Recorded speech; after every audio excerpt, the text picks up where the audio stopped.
Hey guys, we're going to be going over the bone saw. So for the bone saw, you'll need your body and you'll need a pad of some sort. I'm using an ab mat. You can use a pillow, whatever works, just to give yourself a little bit of a cushion for your knee. So what the bone saw looks like is going to look like this.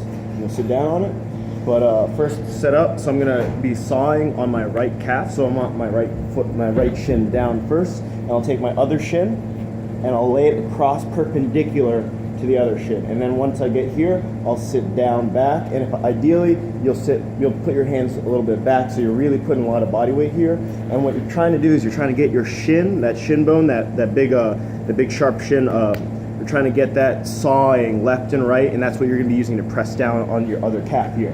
So what you want, I like to start low, because right when you're a little bit low, you don't get a whole lot of gnarliness here, but as you start to move up past the heel cord into that big meaty drumstick of the calf, that's where you really start getting a lot of good stuff as you saw left and right. Like right here, you can't see it, but it's all sorts of spicy.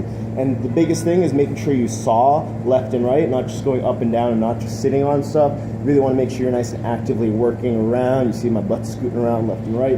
And you can also mess around with changing the part of the shin that's pressing down on the calf, so you can maybe more towards the knee, maybe more towards the ankle of the saw bone. And so just sort of find out what works for you. Spend about 4 minutes on each side just exploring, and try to make sure it's a nice progression. So you spend the first 2 minutes bottom half, second 2 minutes on the top half, maybe a little bit more time if you think it's more necessary. So yeah, 4 minutes each side, switch it up, and hopefully you'll get a little bit more ankle mobility. Oh, and one last thing is before you start sawing, pop into a squat, see how those ankles feel, how much mobility you have in those ankles, and then once you do the 4 minutes, pop into another squat and see if you can get a little bit further in that squat, maybe even chest up pistol to see if you have the mobility for it now. So enjoy.